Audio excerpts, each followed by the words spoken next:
Hi friends, welcome to Hannah's recipes.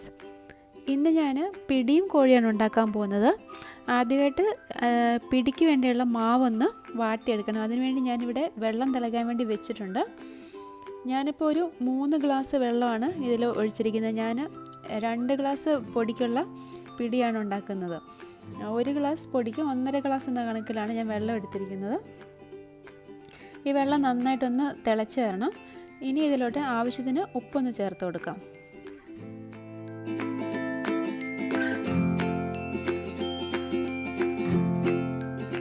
വെള്ളം ഇപ്പോൾ നന്നായിട്ട് വെട്ടി തിളച്ചിട്ടുണ്ട്. ഇനി തീ ഒന്ന് കുറച്ച് വെച്ചിട്ട് ഇതിലോട്ട് പൊടി ഇട്ട് കൊടുക്കണം. ഞാനിവിടെ എടുത്തിരിക്കുന്നത് വറുത്ത അരിപ്പൊടിയാണ്. പത്തിരിക്കും അതുപോലെ ഇടിയപ്പത്തിനൊക്കെ വേണ്ടി എടുക്കുന്ന നൈസായിട്ടുള്ള പൊടിയാണ് ഞാൻ ഈ പിടി ഉണ്ടാക്കാൻ വേണ്ടി എടുത്തിരിക്കുന്നത്. ഇനി ഇത് നന്നായിട്ടൊന്ന് ഇളക്കി വാട്ടിയെടുക്കണം. ഇനി ഗ്യാസ് ഓഫാക്കാം. കട്ടയൊന്നും കെട്ടാതെ നന്നായിട്ട് വേണം വാട്ടിയെടുക്കാൻ. ഇതിനി ഞാനിനി ഒരു 10 മിനിറ്റ് ഒന്ന് അടച്ച് വെക്കുവാണ്. അപ്പോഴത്തേക്ക് ഈ മാവൊക്കെ നന്നായിട്ട് ഒന്നും കൂടി ഒന്ന് വെന്ത് കിട്ടും.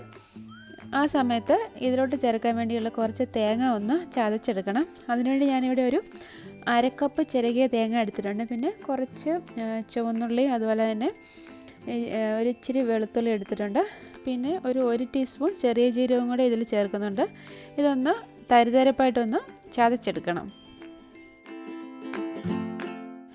ആ ചതച്ചെടുത്ത തേങ്ങ ഇതിലോട്ട് ചേർത്ത് കൊടുക്കാം. ഇപ്പോൾ മാവിൻ്റെ ചൂടൊന്ന് ചെറുതായിട്ട് കുറഞ്ഞിട്ടുണ്ട്. ഇനി ഇത് നന്നായിട്ടൊന്ന് കുഴച്ചെടുക്കണം. ഒത്തിരി അങ്ങ് തണുത്ത് പോകരുത്. അങ്ങനെ ചെയ്താൽ ചിലപ്പോൾ ഇത് കുഴച്ചെടുക്കാൻ ഇച്ചിരി പാടായിരിക്കും. അതുകൊണ്ട് ചെറിയ ചൂടോടുകൂടി വേണം കുഴച്ചെടുക്കാൻ.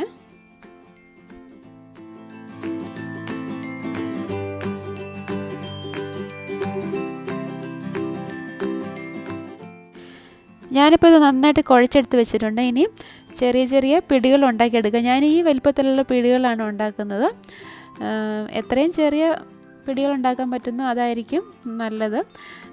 വലിയ പിടിയൊക്കെ ആണെങ്കിൽ എളുപ്പത്തിൽ ഉരുട്ടി കഴിയും. ഞാനേതായാലും ഈ വലിപ്പത്തിലുള്ള പിടികളാണ് ഉണ്ടാക്കുന്നത്. ഇതിപ്പോൾ ഞാനിവിടെ എല്ലാം ഉരുട്ടിയെടുത്ത് വെച്ചിട്ടുണ്ട്.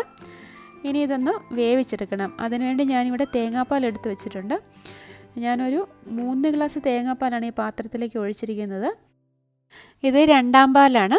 അതുപോലെ തന്നെ ഞാനൊരു 1 ഗ്ലാസ് നല്ല കട്ടിയുള്ള 1ാം പാലും എടുത്ത് മാറ്റി വെച്ചിട്ടുണ്ട്. അത് പിന്നെ ചേർക്കുന്നുള്ളൂ.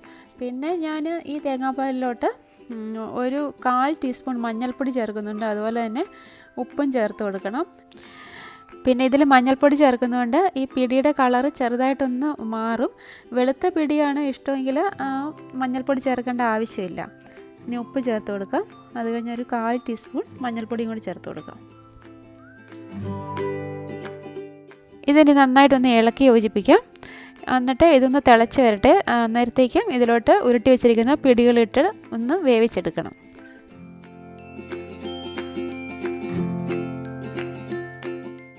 ഇതിപ്പോൾ 2ാം പാലിലാണ് വേവിക്കുന്നതുകൊണ്ട് ഇതങ്ങനെ പിരിഞ്ഞൊന്നും പോകത്തില്ല. ഇതിനി തിളച്ച് വന്നതിന് ശേഷം പാത്രം അടച്ചിട്ട് തീ കുറച്ച് വെച്ച് ഒരു 10 മിനിറ്റ് വേവിച്ചെടുക്കണം. ഇത് പെട്ടെന്ന് തന്നെ വെന്ത് കിട്ടും. ഇത് ചെറിയ പിടികളാണ്, പിന്നെ വാട്ടിയ മാവിലാണല്ലോ ഇത് ഉണ്ടാക്കിയത്. അതുകൊണ്ട് പെട്ടെന്ന് തന്നെ വെന്ത് കിട്ടും. ഇടയ്ക്ക് പാത്രം തുറന്നിട്ട് ഒന്ന് ഇളക്കി കൊടുക്കണം. അല്ലെങ്കിൽ ചിലപ്പോൾ അടിക്ക് പിടിക്കാൻ ചെറിയൊരു ചാൻസ് ഉണ്ട്. ഇതിപ്പോൾ പിടികളെല്ലാം നന്നായിട്ട് വെന്ത് വന്നിട്ടുണ്ട്. ഇത് ആവശ്യത്തിന് കുറുകിയാണ് ഇരിക്കുന്നത്. ഇനി ഇതിലോട്ട് ഞാൻ 1 ഗ്ലാസ് 1ാം പാലാണ് ഒഴിച്ചു കൊടുക്കുന്നത്. 1ാം പാൽ ഒഴിച്ചിട്ട് അങ്ങനെ തിളപ്പിക്കുന്നില്ല. നന്നായിട്ട് ചൂടായി വന്നതിന് ശേഷം ഗ്യാസ് ഓഫാക്കണം. നന്നായിട്ടൊന്ന് ഇളക്കി കൊടുക്കാം. ഇനി ഈ പിടി ഞാനൊന്ന് താളിക്കുന്നുണ്ട്. അതിനുവേണ്ടി ഇവിടെ ഒരു പാൻ ചൂടാകാൻ വെച്ചിട്ടുണ്ട്. അതിലോട്ട് വെളിച്ചെണ്ണ ഒഴിച്ചു കൊടുക്കാം. ഒരു 2 ടേബിൾ സ്പൂൺ വെളിച്ചെണ്ണ അതിലോട്ട് ഒഴിച്ച് അതൊന്ന് ചൂടായിട്ട് വരുമ്പോഴത്തേക്കും അരിഞ്ഞു വെച്ചിരിക്കുന്ന ചെറിയ ഉള്ളിയും അതുപോലെ തന്നെ കറിവേപ്പിലയും കൂടി ഇട്ടിട്ട് നന്നായിട്ട് മൂപ്പിച്ച് ഇതിലോട്ട് താളിച്ചൊഴിക്കണം.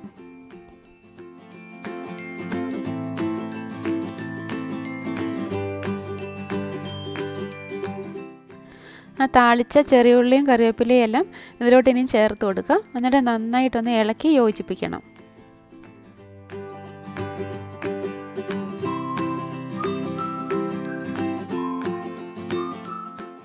അങ്ങനെ ഇവിടെ നമ്മുടെ പിടി റെഡി ആയിട്ടുണ്ട്. ഇനി നമുക്ക് അടുത്തായിട്ട് ഇതിന് വേണ്ട കോഴിക്കറി ഒന്ന് ഉണ്ടാക്കാം. അതിനുവേണ്ടി ഞാനിവിടെ ഒരു പാൻ ഒന്ന് ചൂടാകാൻ വെച്ചിട്ടുണ്ട്. അതിലോട്ട് വെളിച്ചെണ്ണ ഒഴിച്ചു കൊടുക്കാം. ഒരു 2-3 ടേബിൾ സ്പൂൺ വെളിച്ചെണ്ണയെങ്കിലും വേണം. വെളിച്ചെണ്ണ നന്നായിട്ടൊന്ന് ചൂടായിട്ട് വരട്ടെ. അപ്പോഴത്തേക്ക് അതിലോട്ട് ഒരു 2-3 ചെറിയുള്ളി ഞാനിവിടെ അരിഞ്ഞ് വെച്ചിട്ടുണ്ട്. അത് ഇട്ടിട്ട് ഒന്ന് മൂപ്പിച്ചെടുക്കണം.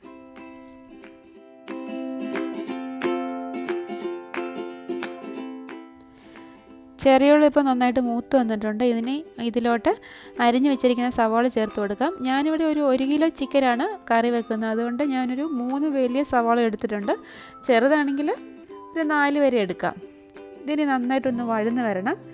പിന്നെ ഇതിലോട്ട് ആവശ്യത്തിന് ഉപ്പും കൂടി ചേർത്ത് കൊടുക്കണം. ആ സവാള വഴന്ന് വരുന്ന സമയത്ത് ഈ ചിക്കൻ കറിയിലോട്ട് ചേർക്കാൻ വേണ്ടിയുള്ള ഇഞ്ചിയും വെളുത്തുള്ളിയും പച്ചമുളകും ഒക്കെ ചതച്ചെടുക്കണം. അതിനുവേണ്ടി അതെല്ലാം ഇവിടെ ഒരു പാത്രത്തിൽ എടുത്ത് വെച്ചിട്ടുണ്ട്. പിന്നെ ഇതിലോട്ട് ഞാനൊരു 1 ടീസ്പൂൺ പെരുംജീരകം കൂടി ചേർത്തിട്ടാണ് ചതച്ചെടുക്കുന്നത്. ഇനി നന്നായിട്ടൊന്ന് മിക്സിയിലിട്ട് ചതച്ചെടുത്തുകൊണ്ട് വരാം. കുറച്ച് കറിവേപ്പില ചേർത്ത് കൊടുക്കാം. ഇനി സവാളയിലോട്ട് ചതച്ച് വെച്ചിരിക്കുന്ന ഇഞ്ചിയും പച്ചമുളകും വെളുത്തുള്ളിയും എല്ലാം ചേർത്ത് നന്നായിട്ട് പച്ചമണം മാറുന്നിടം വരെ ഒന്ന് വഴറ്റിയെടുക്കണം. സവാള ഇപ്പോൾ നന്നായിട്ട് വഴന്ന് വന്നിട്ടുണ്ട്. ഇനി ഇതിലോട്ട് പൊടികൾ ചേർത്ത് കൊടുക്കാം. തീ ഒന്ന് കുറച്ച് വെച്ചിട്ട് ഒരു 2 ടേബിൾ സ്പൂൺ മല്ലിപ്പൊടിയും പിന്നെ ഒരു 1/2 ടീസ്പൂൺ മഞ്ഞൾപ്പൊടി, 1 ടീസ്പൂൺ കുരുമുളക് പൊടിയും 1 ടീസ്പൂൺ പിരിയൻ മുളക് പൊടിയും കൂടിയാണ് ഞാൻ ചേർത്ത് കൊടുക്കുന്നത്. ഇത് എന്നിട്ട് തീ കുറച്ചിട്ട് നന്നായിട്ട് വഴറ്റിയെടുക്കണം. 1/2 ടീസ്പൂൺ ഗരം മസാലയും കൂടി ചേർത്ത് കൊടുക്കാം. ഇത്രയും ചേർത്തിട്ട് നന്നായിട്ട് വഴറ്റി അതിൻ്റെ പച്ചമണമൊക്കെ ഒന്ന് മാറി വരണം. മസാലയൊക്കെ നന്നായിട്ട് വഴന്ന് വന്നിട്ടുണ്ട്. ഒരു പകുതി തക്കാളിയും കൂടി ചേർത്ത് കൊടുക്കാം. തക്കാളിയെല്ലാം ഒന്ന് നന്നായിട്ട് വെന്ത് ഉടഞ്ഞ് വരണം. ഇപ്പോഴത്തേക്കും ഇതിലോട്ട് ഇനി കഴുകി വാരി വെച്ചിരിക്കുന്ന ചിക്കൻ്റെ കഷ്ണങ്ങൾ ചേർത്ത് കൊടുക്കാം. അതും കൂടി ചേർത്തിട്ട് നന്നായിട്ട് സവോളയും ഈ മസാലയും എല്ലാം കൂടെ നന്നായിട്ടൊന്ന് ഇളക്കി യോജിപ്പിക്കണം.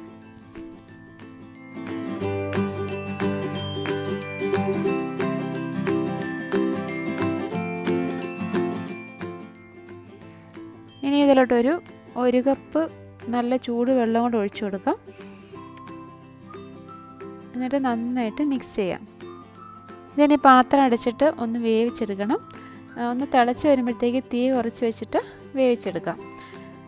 പിന്നെ പിടിയിലൂടെ സാധാരണയായിട്ട് വറുത്തരച്ച കറിയൊക്കെ ഉണ്ടാക്കാറുണ്ട്. പക്ഷെ ഞാനിപ്പം വറുത്തരച്ച കറിയല്ല ഉണ്ടാക്കുന്നത്. ഞാൻ ഇതിലോട്ട് അല്പം തേങ്ങാപ്പാലാണ് ചേർക്കുന്നത്. ചിക്കനൊക്കെ ഇപ്പോൾ നന്നായിട്ട് വെന്ത് വന്നിട്ടുണ്ട്. ഇനി ഇതിലൂടെ തേങ്ങാപ്പാൽ ചേർത്ത് കൊടുക്കാം. ഞാനൊരു 1/2 ഗ്ലാസ് തേങ്ങാപ്പാലാണ് ചേർക്കുന്നത്. തേങ്ങാപ്പാൽ ചേർത്തതിന് ശേഷം നന്നായിട്ടൊന്ന് ഇളക്കി യോജിപ്പിച്ച് നന്നായിട്ട് ഈ കറി ഒന്ന് ചൂടായതിന് ശേഷം ഗ്യാസ് ഓഫാക്കാം.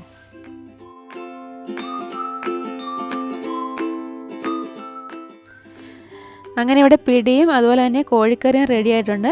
നല്ല ടേസ്റ്റാണ് ഈ കോഴിക്കറി കൂട്ടി ഈ പിടി കഴിക്കാൻ. ഇതിൻ്റെ വീഡിയോ നിങ്ങൾക്ക് ഇഷ്ടമായെങ്കിൽ തീർച്ചയായിട്ടും നിങ്ങളൊന്ന് ഉണ്ടാക്കി നോക്കണം. ഇപ്പോൾ കോഴിക്കറി ഞാനിപ്പോൾ ഉണ്ടാക്കിയ കോഴിക്കറി ഉണ്ടാക്കണമെന്നൊന്നുമില്ല. നിങ്ങൾക്ക് ഇഷ്ടമുള്ള അല്പം എരിവുള്ള ഏത് ടൈപ്പ് കോഴിക്കറി ആണെങ്കിലും ഇതിൻ്റെ കൂടെ കൂട്ടി കഴിച്ചാൽ നല്ല ടേസ്റ്റ് തന്നെയാണ്. ഇതിൻ്റെ വീഡിയോ ഇഷ്ടമായാൽ തീർച്ചയായിട്ടും നിങ്ങളൊന്ന് ഉണ്ടാക്കി നോക്കണം. പിന്നെ ഈ വീഡിയോ ലൈക്ക് ചെയ്യാനും അതുപോലെ ഷെയർ ചെയ്യാനും കമൻറ്റ് ചെയ്യാനും മറക്കരുത്. ചാനൽ സബ്സ്ക്രൈബ് ചെയ്യാനും മറന്നു പോകരുത്. വീണ്ടും നല്ലൊരു റെസിപ്പിയുമായി കാണാം. Thanks for watching Hannah's recipes.